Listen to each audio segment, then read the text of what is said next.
I, Renee, 28F, come from a large, close-knit family that's been in the same small town for generations. We're not particularly religious, but we do have some traditions that everyone takes pretty seriously. One of these is our annual summer barbecue at my parents' house. It's a big deal, everyone shows up, from great-aunts to second cousins, and we spend the whole day catching up, playing games, and stuffing ourselves with food. To give you some background, our family gatherings weren't always this harmonious. When I was growing up, these events were often tense affairs. My dad's side of the family had a long-standing feud with my mom's side over some ancient land dispute that happened before I was even born. It got so bad at one point that we had separate gatherings for each side of the family. It wasn't until my sister Samantha, 32F, and I were in our teens that things started to change. We decided we were tired of the drama and convinced our parents to host a joint barbecue. It was awkward at first, but over the years, it became a symbol of our family's reconciliation. That's why these gatherings mean so much to everyone now. They represent the peace we fought hard to achieve. Samantha has always been the peacemaker in our family. Even as kids, she was the one who could smooth over arguments and get everyone laughing again. I've always admired that about her, even if I sometimes felt overshadowed by her natural diplomacy. Where Samantha is all tact and grace, I tend to be more direct and, admittedly, sometimes a bit tactless. This year's barbecue was last weekend, and that's where all the drama started. Samantha and her husband Billy, 34M, have been trying to have a baby for the past couple of years. They've been pretty open about their struggles with infertility, and the whole family has been supportive. I remember when Samantha first told me they were trying. We were having one of our sister nights, a tradition we started in college where we'd get together once a month, drink wine, and talk about everything and nothing. She was so excited, already planning out how she'd decorate the nursery and debating baby names. I was thrilled for her, but a small part of me felt a twinge of envy. Samantha had always been the one with the clear life plan: college, career, marriage, kids. Meanwhile, I was still figuring things out, jumping from job to job and relationship to relationship. As the months turned into years with no baby, I watched Samantha's excitement turn to worry, then to sadness. Family gatherings became harder for her, especially as our cousins started having kids of their own. I tried to be supportive, but I often felt like I was saying the wrong things. Once, I suggested they consider adoption, and Samantha didn't speak to me for a week. I learned to just listen and offer hugs when needed. Billy has been her rock through all of this. They've been together since high school, the epitome of high school sweethearts. I remember being so jealous of their relationship when I was a teenager, dealing with my own messy high school romances. But over the years, I've come to appreciate Billy as the brother I never had. He's always been there for Samantha, and for our whole family really. So when Samantha and Billy arrived at the barbecue looking happier than I'd seen them in months, I was thrilled. They were practically glowing, but they didn't say anything about why. I figured they were just in a good mood and didn't think much of it. I was just happy to see my sister smiling again. The day was going great. The weather was perfect, the food was delicious, Dad had finally perfected his secret barbecue sauce recipe, and everyone was getting along. It felt like old times, before the stress of trying for a baby had put such a strain on Samantha and Billy. Later in the afternoon, I was chatting with my cousin Liz, 30F, about her recent trip to Japan. Liz and I have always been close, we're only 2 years apart and spent most of our childhood summers together. She was showing me pictures on her phone when we came across one of a cat cafe. I mentioned that I'd always wanted to visit one, and Liz jokingly said, "Maybe you should open one here. You've already got the crazy cat lady thing going on." It was a running joke in our family. I'd adopted 3 cats over the past few years, much to my mom's chagrin. She was always hinting that maybe it was time for me to settle down and start a family instead of collecting more pets. I usually brushed off these comments, but they did sting a bit. Still, I played along with Liz's joke. I laughed and replied, "Hey, at least I'm not hiding any kittens under my shirt like Samantha is." As soon as the words left my mouth, I realized something was wrong. The conversation around us had gone eerily quiet. I looked up to see Samantha staring at me, her face white as a sheet. Billy was next to her, his arm around her shoulders, looking like he wanted to disappear. My mom broke the silence. "Samantha, honey, is there something you want to tell us?" Samantha burst into tears and ran out of the backyard. Billy followed her, but not before shooting me a look that could have melted steel. The rest of the family erupted into chaos. Some were excited, others were confused, and a few were angry, mostly at me. It turns out Samantha and Billy had just found out they were expecting twins. They were planning to announce it at the end of the barbecue with a cute reveal they'd prepared. My offhand comment had ruined the surprise they'd been planning for weeks. I felt terrible. I tried to explain that I had no idea Samantha was actually pregnant, I was just making a silly joke about her looking happy. But the damage was done. Samantha and Billy left early, and the rest of the barbecue was tense and awkward. It felt like we'd regressed back to the old days of family feuds and tense gatherings. Since then, I've been getting angry calls and messages from various family members. They're saying I ruined a special moment for Samantha and Billy, that I should have known better, that I'm insensitive and thoughtless. My parents are disappointed in me, and Samantha isn't returning my calls or texts. I honestly didn't mean to spoil anything. It was just a coincidence that my joke happened to be true. But now I'm wondering if I really did something wrong. Should I have been more careful with my words? Am I the asshole for accidentally revealing my sister's pregnancy? The whole situation is bringing up old insecurities. I've always felt like the family screw-up compared to Samantha's perfection, and now it feels like I've proven everyone right. I love my sister and I'm thrilled that she's finally pregnant after trying for so long. I just wish I could go back in time and keep my mouth shut at that barbecue. Update 1. It's been about a week since the barbecue incident, and things have only gotten more complicated. I've been trying to reach out to Samantha, but she's still not responding to my calls or texts. Billy finally answered one of my calls yesterday, but the conversation didn't go well. He told me that Samantha is devastated. Apparently, they've had 3 miscarriages in the past 2 years, which I didn't know about. They were keeping this pregnancy a secret until they felt more secure, and were planning to use the barbecue announcement as a way to finally celebrate after all their struggles. Billy said my careless joke had taken away their chance to control the narrative and enjoy the moment on their own terms. I was shocked to hear about the miscarriages. Samantha and I have always been close, sharing everything from boy troubles to work stress. The fact that she kept this from me hit hard. I couldn't help but wonder what else I might not know about my sister's life. I tried to apologize again and explain that I had no idea about their history or the pregnancy, but Billy wasn't having it. He accused me of always trying to be the center of attention and said this was just another example of me not considering other people's feelings. That hurt, because it's not true at all. I've always tried to be supportive of Samantha and Billy. His words brought back memories of our childhood. There was a time when I was about 12 and Samantha was 16. She had just won a big debate competition at school, and the whole family was celebrating at dinner. I remember feeling left out and upset that no one was paying attention to me. So I announced that I had been picked to be the lead in the school play, which wasn't true. The attention shifted to me, but when the lie came out, everyone was disappointed. Samantha was understanding, but I could tell she was hurt that I tried to steal her moment. I thought I'd grown out of that need for attention, but Billy's accusation made me wonder if maybe I hadn't changed as much as I thought. The conversation ended with Billy telling me to give them space and not to contact them again until they reach out to me. I feel horrible about the whole situation, but I'm also starting to feel a little frustrated. How was I supposed to know about something they were deliberately keeping secret? To make matters worse, the family divide is getting deeper. Most of our cousins and aunts are firmly on Samantha's side, but my brother Matt, 26M, and a few others think the whole thing is being blown out of proportion. There's a lot of whispering and side-taking going on, and it's making every family interaction incredibly tense. Matt has always been my ally in family dramas. He's the youngest, and we bonded over feeling overshadowed by Samantha's achievements. He called me the other day to check in, and we talked for hours about the situation. He thinks Samantha and Billy are overreacting, but he also understands why they're upset. It was comforting to know that at least someone in the family doesn't think I'm a complete monster. I decided to talk to my parents about it, hoping they could help mediate the situation. That backfired spectacularly.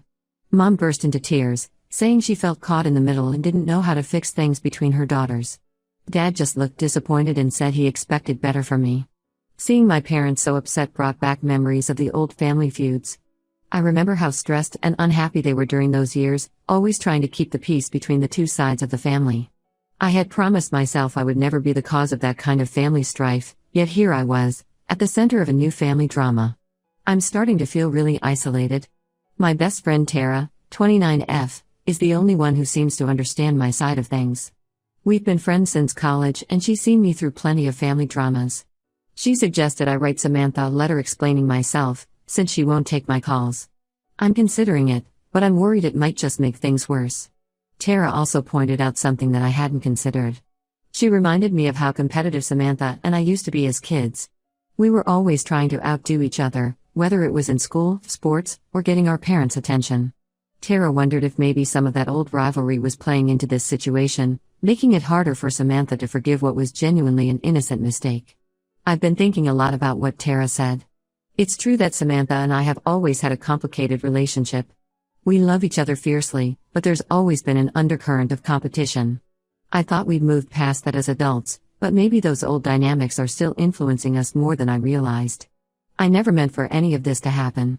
I love my sister and I'm thrilled that she's finally pregnant after trying for so long. I just wish I could go back in time and keep my mouth shut at that barbecue. Am I wrong for feeling like this reaction is a bit extreme? Should I keep trying to apologize, or just give everyone space like Billy said? This whole situation is tearing our family apart, and I don't know how to fix it. Update 2, things have taken an unexpected turn, and I'm not sure how to feel about it. About 3 days ago, I got a call from my cousin Liz. She was speaking in a hushed voice and sounded really nervous. She said she had something important to tell me, but I had to promise not to tell anyone else in the family. I agreed, mostly because I was curious about what could have Liz so worked up. What she told me left me speechless. Apparently, the night before the barbecue, Liz had run into Samantha at the pharmacy. Samantha was buying a pregnancy test, and she was visibly nervous. Liz, trying to be supportive, offered to wait with her while she took the test. Samantha agreed, and they went back to Liz's apartment. The test came back positive, and Samantha broke down crying. She confessed to Liz that she and Billy had stopped trying for a baby months ago. They had even started looking into adoption. Samantha was shocked by the positive test because, according to her, she and Billy hadn't been intimate in weeks due to the stress of their fertility struggles. Liz said she didn't know what to do with this information, especially after the scene at the barbecue. She felt guilty for keeping it a secret, but she also felt like it wasn't her place to say anything. She only decided to tell me because she thought I deserved to know the full story, given how much heat I was taking from the family. I was stunned. If what Liz said was true, it meant that not only was my barbecue comment not ruining a planned announcement, but it had actually forced Samantha to go through with a reveal she might not have been ready for. As I processed this information, memories of our childhood came flooding back. There was a time when we were teenagers, and Samantha had confided in me about sneaking out to meet a boy our parents didn't approve of. I had kept her secret, even when our parents grounded me, thinking I was covering for her.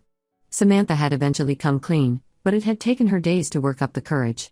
This situation felt eerily similar. Once again, I was in possession of a secret that could potentially clear my name, but at a great cost to Samantha. The weight of this knowledge felt heavy on my shoulders. I didn't know what to do with this information. Part of me wanted to tell everyone and clear my name, but I knew that would only cause more drama and hurt Samantha even more. Another part of me was worried about what this meant for Samantha and Billy's relationship. I spent the next day mulling over what Liz had told me. I thought about all the times Samantha had been there for me, like when I failed out of my first chosen major in college and was too ashamed to tell our parents. Samantha had sat with me for hours, helping me figure out a new plan and then standing by my side when I finally broke the news to Mom and Dad. Now, it seemed like Samantha might need that kind of support from me. Despite the hurt and frustration I'd been feeling, I knew I needed to be there for my sister. After thinking about it for a day, I decided to reach out to Samantha one more time. I sent her a text saying that I knew there was more to the story than what everyone thought, and that if she needed someone to talk to, judgment-free, I was here for her. To my surprise, she replied almost immediately, asking if she could come over. I'm writing this just before Samantha is due to arrive. I'm nervous about what she might say, and how this conversation could change things. I'm not sure if I should let her know that I know about her conversation with Liz, or if I should just listen to whatever she wants to tell me. This whole situation has become so much more complicated than a simple misunderstanding at a family barbecue. I'm worried about my sister, confused about what to do, and still feeling guilty about my role in all of this. Any advice on how to handle this conversation with Samantha would be appreciated. Update 3, the conversation with Samantha was intense, to say the least. She showed up at my place looking exhausted and on the verge of tears. As soon as I closed the door behind her, she broke down. Through her sobs, Samantha confirmed everything Liz had told me. She and Billy had indeed stopped trying for a baby, and she was shocked to find out she was pregnant. But there was more to the story. Samantha confessed that about 2 months ago, she had a brief affair with a coworker. It was a one-time thing that happened after a particularly difficult doctor's appointment where they were told their chances of conceiving were almost zero. She was devastated and made a mistake. She regretted it immediately and cut off all non-work contact with the coworker. As she told me this, I couldn't help but remember a similar situation from our past. When Samantha was in college, she had cheated on her then-boyfriend during a rough patch in their relationship. She had come to me, crying and full of guilt, and I had helped her work through it. It was one of the few times in our lives where I felt like I was the one giving advice and support, rather than the other way around. When she realized she was pregnant, she panicked. She knew there was a chance the baby wasn't Billy's, but she was too scared to tell him about her infidelity.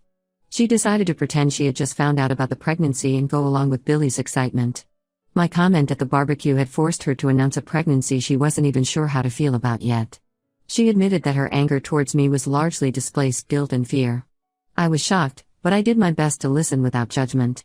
Samantha said she's terrified of losing Billy if he finds out the truth, but she's also scared of raising a child that might not be his without him knowing. We talked for hours, weighing her options and discussing the potential consequences of each choice. I shared with her my memory of helping her through a similar situation in college, reminding her that we've always been there for each other, even in the toughest times. As we talked, I could see the Tolda's secret was taking on Samantha. She looked older than her 32 years, with dark circles under her eyes and a constant tremor in her hands. I realized that while I had been feeling hurt and isolated over the past week, Samantha had been carrying an even heavier burden. We discussed the possibility of her not telling Billy, but we both knew that wasn't a real option. The guilt would eat her alive, and there was always the chance that the truth would come out later, which would be even more devastating. In the end, Samantha decided she needs to tell Billy the truth, regardless of the outcome.